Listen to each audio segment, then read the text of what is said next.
I think the fact that the mere number of photographers and videographers we hear bespeaks volumes, folks, as to the feeling that our community has towards you. Take your shots. This is terrific. If I could get started now. On behalf of the Robert Jackson Center, let me welcome you to an extraordinary event involving extraordinary people honoring an extraordinary man. Today's event is entitled, With Justice Jackson at Nuremberg, We Remember the United States Chief of Counsel. Before we start, there are certain guests I'd like to mention who are here today. Very special for you folks. Our County Executive, Mark Thomas, welcome.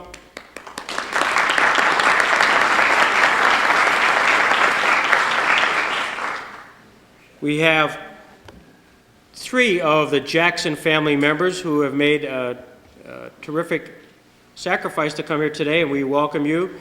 Harold Adams probably didn't make so much of a sacrifice. He's been the news mogul. He's been on the radio and press. So Harold Adams, the nephew of Robert Jackson, welcome.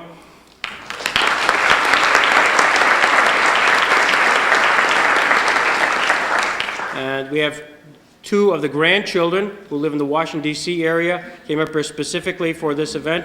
And maybe if I could ask both of you to stand and just acknowledge the crowd, Tom Loftus and Julia Craighill. Thank you for coming.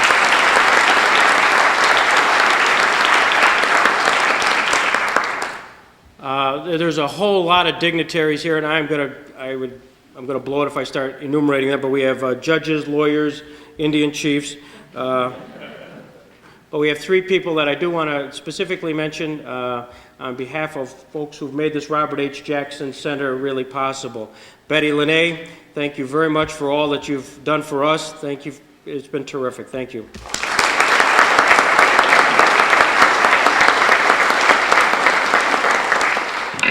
We are in the Carl Kappa Theater, and it was named appropriately for Carl Kappa, who was a principal initial mover of the Robert Jackson Center, and we are the wonderful recipients of his beneficence, and Jeanette Carlson's here on his behalf. Thank you very much, Jeanette.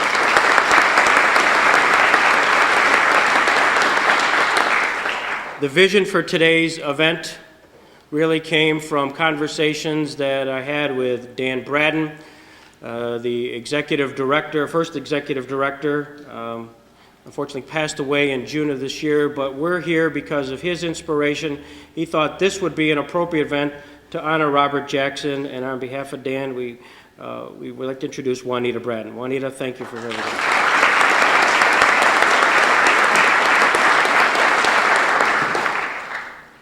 I see the mayor, Sam Teresi's here also, so Mayor, apologize for not introducing you earlier.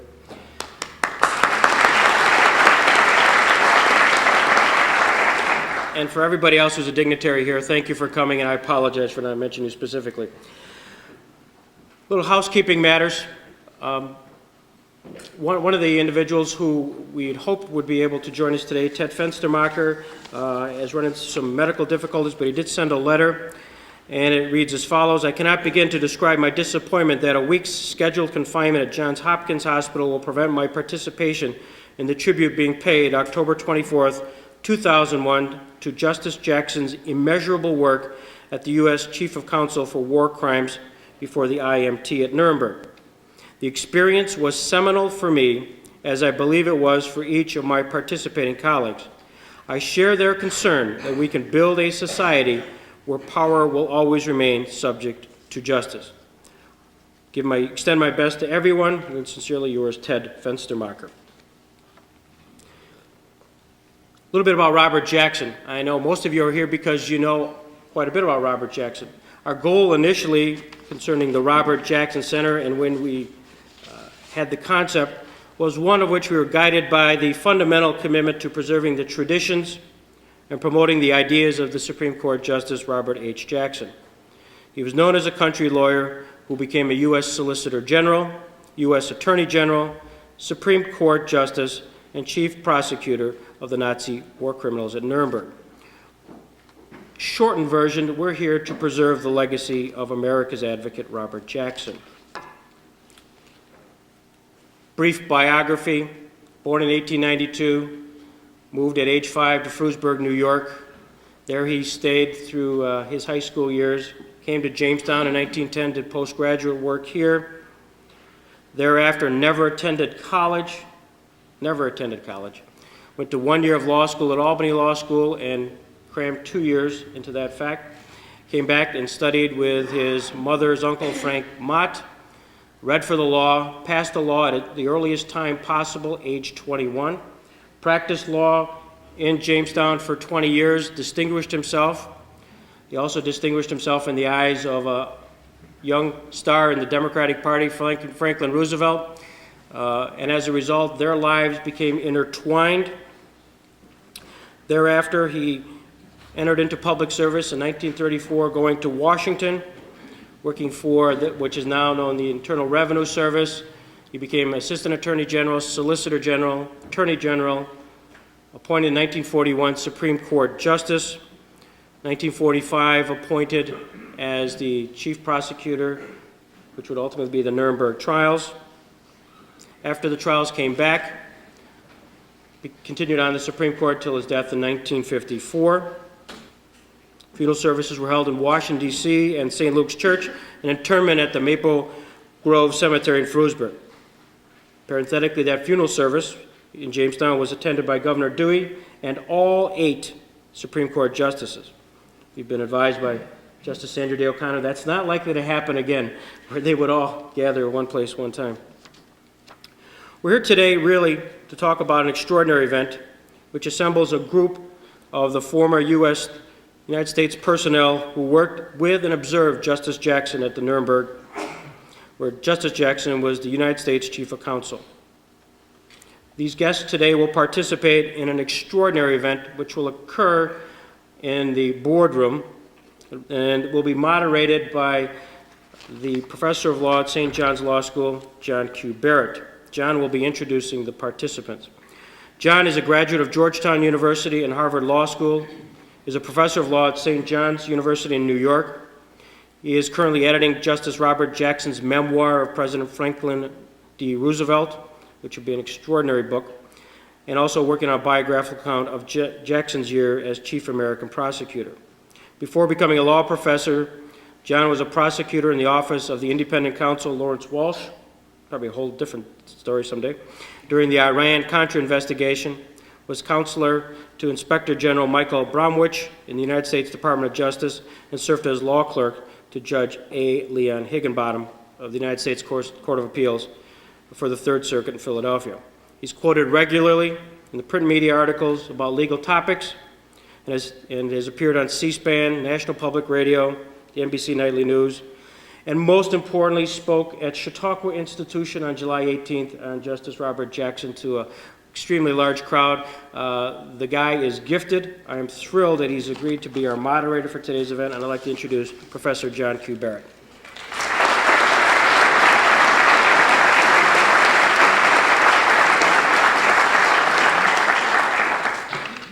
Thank you, Greg Peterson and the other officials of the Robert Jackson Center.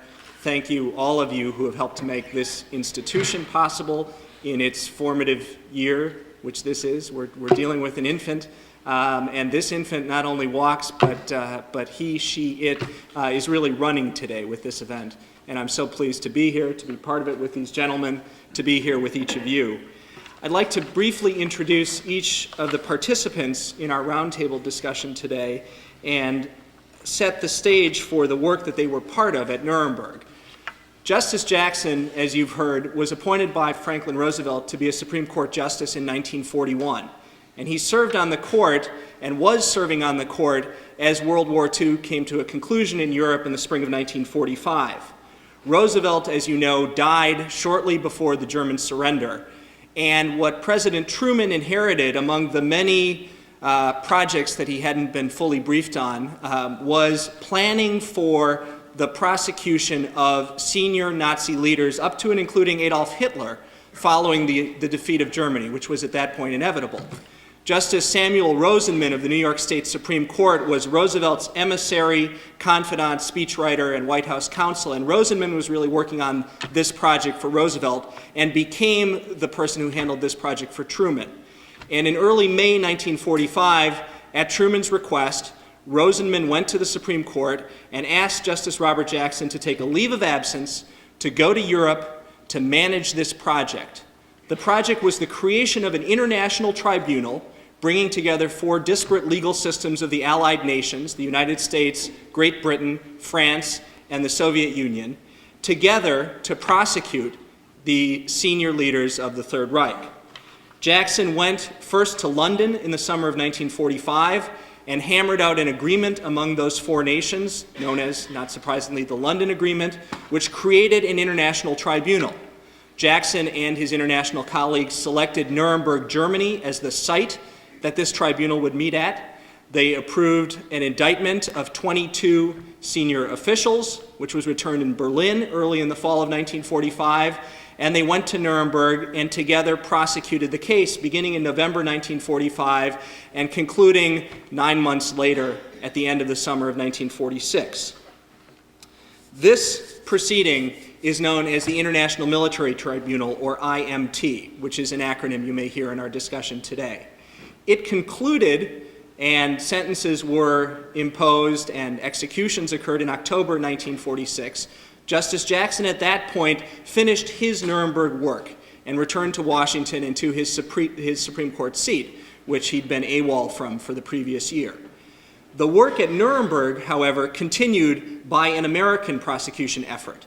And there were subsequent trials, known as the subsequent proceedings, that were no longer international. They were American prosecutions, and there were a series of important trials over the next few years. Those proceedings were headed by the American Chief Lawyer General Telford Taylor. And so in today's discussion, you will hear about the IMT and the subsequent proceedings. You'll hear about Jackson. Taylor's name may come up. I wanted to set that background as context. Now, it's a pleasure to introduce the 4 gentlemen who are here who were participants in that range of proceedings beginning in 1945 and continuing in the subsequent years. Our first guest, third to my left, is Mr. Whitney Harris. Mr. Harris is a West Coast native. He's from the state of Washington. He was an undergraduate degree from the University of Washington, and then a law degree from Bolt Hall at the University of California, Berkeley. Mr. Harris in the 1930s began to practice law in Los Angeles and was doing so up through December 7, 1941, when the world changed. After Pearl Harbor, Mr. Harris enlisted in the Navy.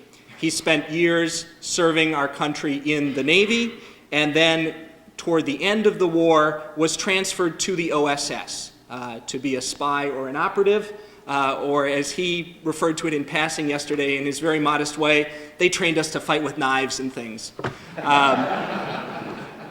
Whitney Harris, in the OSS, the precursor, of course, to today's CIA, and would that today's CIA did the work as well as that day's OSS appeared to, Mr. Harris was sent to London, and his assignment was to begin to gather evidence for the OSS for the prosecution of war criminals. In London, as Whitney Harris is doing this work, arrives Robert Jackson on the Truman assignment and the work of what becomes the London Conference, culminating in the London Agreement. And Mr. Harris becomes affiliated, first informally, later formally, with the Jackson operation. And through his talent and his work there, he's asked to accompany the Jackson project to Nuremberg and join the prosecution. At Nuremberg, Mr. Harris assembled the cases, the evidence against the Gestapo, the SS, and against an individual defendant named Ernst Kaltenbrunner, who was the chief of the Reich Main Security Office. Mr. Harris also at Nuremberg undertook a series of special assignments for Justice Jackson, and it's fair to say that Mr. Harris was a member of the near circle, perhaps the very inner circle of the Jackson Project. On January 2, 1946, Mr. Harris walked to the microphone at the podium you see in the photo display and addressed the tribunal. He was a trial lawyer in that proceeding, and he presented the evidence against defendant Kaltenbrunner. Mr. Harris was at Nuremberg through the verdict and the executions in October 1946.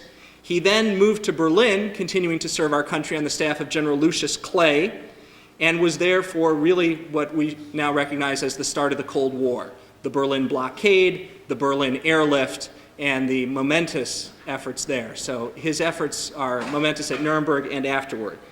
Following his return to the United States after this service to our country, Mr. Harris began to write and work as a law professor at Southern Methodist University in Dallas, Texas. He wrote prolifically on a range of legal topics, including Nuremberg, and in 1954 he published the book Tyranny on Trial, which is a comprehensive review of the evidence that was gathered and presented to the tribunal at the IMT trial at Nuremberg, demonstrating the conduct of the Third Reich and the individual criminality that was prosecuted before the IMT. Later in the 1950s, Mr. Harris performed public and professional service on the Hoover Commission on Legal Services. He was the first executive director of the American Bar Association, and then moved to St. Louis, Missouri, which is still his home today, where he was legal counsel to Southwestern Bell Telephone Company. Mr. Harris has, throughout his career, continued to write and speak about Nuremberg, and it is a pleasure to welcome him here to Jamestown, New York.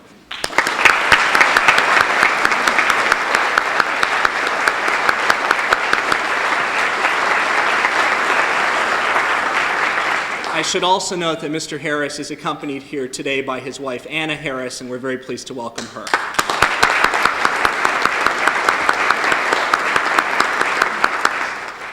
Our next guest, second to my left, is Mr. Bernard Meltzer. Bernie Meltzer is a native of Chicago. He rose from its broad shoulders. He was a graduate of the University of Chicago, both as an undergraduate and its law school, then traveled east to get a graduate law degree from the Harvard Law School in 1938, and at Harvard Law School was a pupil and a protege of Professor Felix Frankfurter, a relationship that certainly shaped his future path. From Cambridge, Mr. Meltzer went to Washington, D.C. to join the New Deal, which was a function that Felix Frankfurter performed with many fine young lawyers before him and was continuing to perform in that second term of the Roosevelt administration. Mr. Meltzer, worked for 2 years as the executive assistant to Jerome Frank, who was the chairman of the Securities and Exchange Commission, a great legal thinker and writer, later a federal appellate judge on the Second Circuit Court of Appeals. One tidbit that I will mention is that although Meltzer worked for Frank and the place was called the Securities and Exchange Commission, the Robert Jackson archives at the Library of Congress contain a very interesting memo, September 1939, written by Meltzer to Jerome Frank concerning the legal powers of the Assistant Secretary of War. Now, I think the talent and the great minds of the New Deal went to the real projects, and that alone is interesting. What are securities lawyers doing analyzing war powers in 1939? But they knew what was coming and obviously had a serious issue, and a serious lawyer did a great analysis. The next step that's interesting is the cover memo, which is from Jerome Frank to Bob Jackson, who was Solicitor General of the United States. And it's a short memo that says, Bob, you should take a look at this. It's a good piece of work, Jerry. And so in that very early way, as a matter of legal work product, Bernard Meltzer was contributing things that came to the attention of Robert Jackson.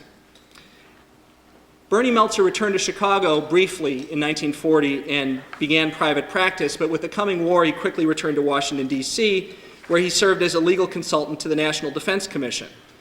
As I mentioned, the world changed on December 7, 1941, and he began at that point to seek to enlist in the military service. You'll notice his glasses, and it took our country a couple of years to let Bernie be a soldier. So in the meantime, he became a special assistant to Assistant Secretary of State Dean Acheson, and he became the acting chief of the Foreign Funds Control Division. In 1943, Professor Meltzer was finally an officer admitted to the U.S. Navy. He first served in Europe. He too became affiliated with the OSS, and he was supposed to go to China to contribute to its efforts in the Asian theater. He got as far as San Francisco in 1945, where he was present for the creation of the United Nations, and then, through a call from a former supervisor and senior lawyer and Department of Justice official, was asked to go to Nuremberg. And so he takes a right turn and heads east again, and is brought there to be part of this project. At Nuremberg, Mr. Meltzer worked on the economic case, which was the gathering and presentation of evidence against the German industrialists and bankers, the economic power behind the Third Reich. And on January 11, 1946, 9 days after Whitney Harris, Bernie Meltzer walked to the podium, stood at the microphone, and addressed the tribunal in that momentous case. Bernie presented the evidence against Walter Funk, who headed Hitler's Ministry of Propaganda and Enlightenment, which is quite a bureaucratic title, and was present at Nuremberg and assisted in the work of the Jackson American prosecution team through the summer of 1946. Mr. Meltzer, too, left Nuremberg after the IMT case, and following that finally got back to Chicago to begin the rest of his life. He returned to his alma mater, the University of Chicago, became a law professor, rose in its rank to be one of the stars of its faculty, to occupy the Edward H. Levy Distinguished Professor of Law chair on the faculty. And although he continued to write, teach, and speak about Nuremberg, among other topics, Professor Meltzer established his principal academic reputation and scholarly expertise in the field of labor law. He's the author of one of the leading textbooks in the area and numerous articles, and is truly a national and global authority on that topic, which interestingly, of course, connects back to his very early work as a young New Dealer in the classroom of Professor Frankfurter. It's a pleasure to welcome Bernie Meltzer to Jamestown.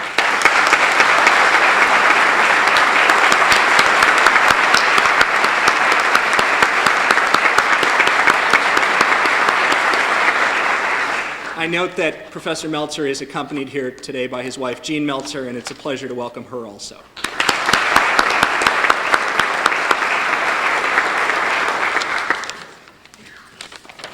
The gentleman immediately to my left is Mr. Henry T. King, Jr. Mr. King is a son of the state of Connecticut. He grew up in Meriden, Connecticut, where his father was the mayor. He attended the Choate School, received degrees from Yale College and from Yale Law School, and went into private practice with a Wall Street firm. He quickly realized that this was not perhaps the most relevant and stimulating way to spend his life, and heard about an interesting opportunity. As the war had ended and the world had changed, a lawyer was called to be a contributor to something significant. He heard about Nuremberg, he applied, he was interviewed, screened, tested, and selected to be part of that staff. Professor King arrived in Nuremberg when the IMT trial was in progress during early 1946, and at Nuremberg he first assisted with the work on that case and the preparations for what became the subsequent proceedings.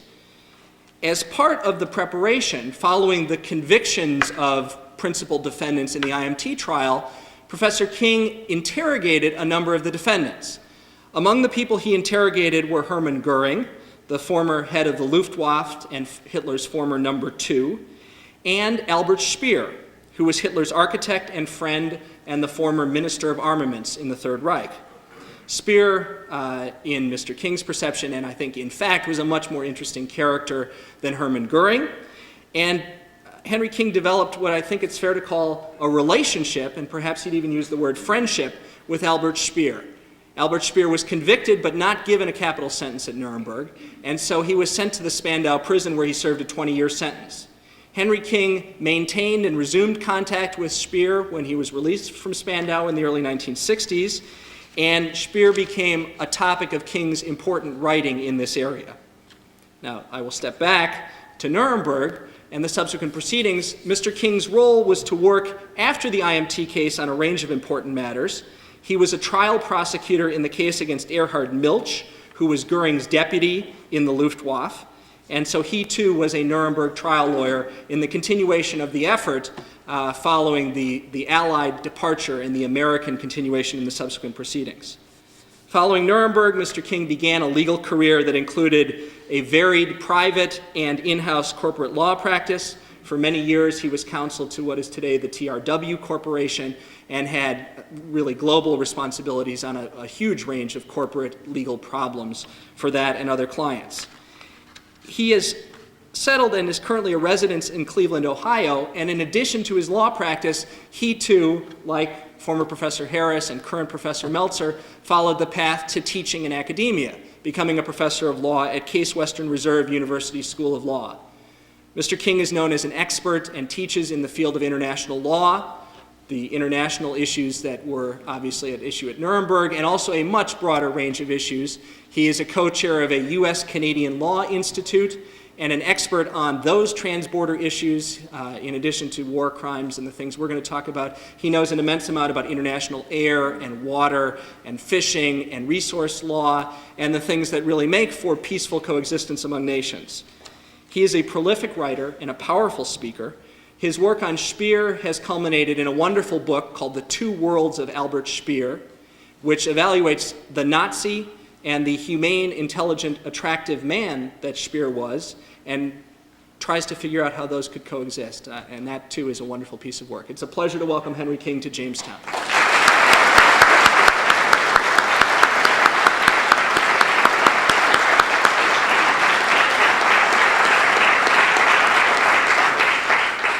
Our fourth guest on my far left is Mr. James Conway.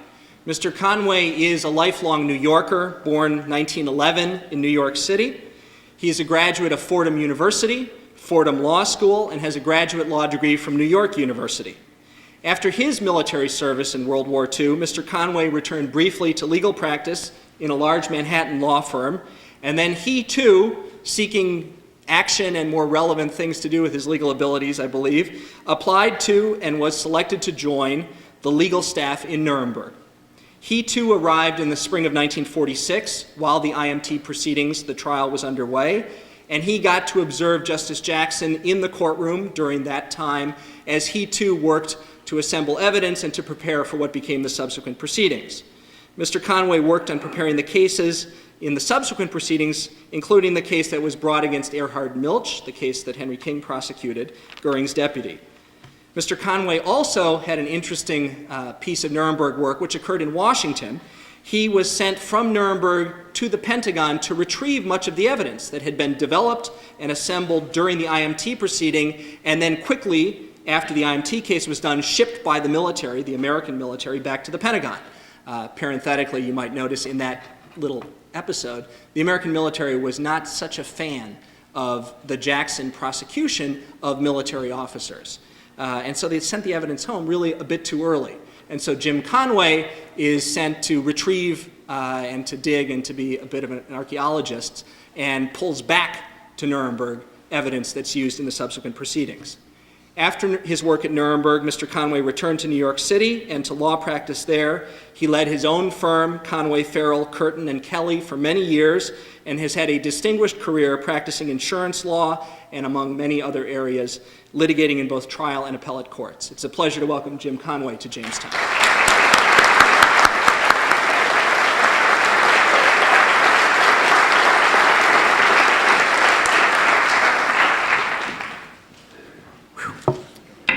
Awful lot of talent here.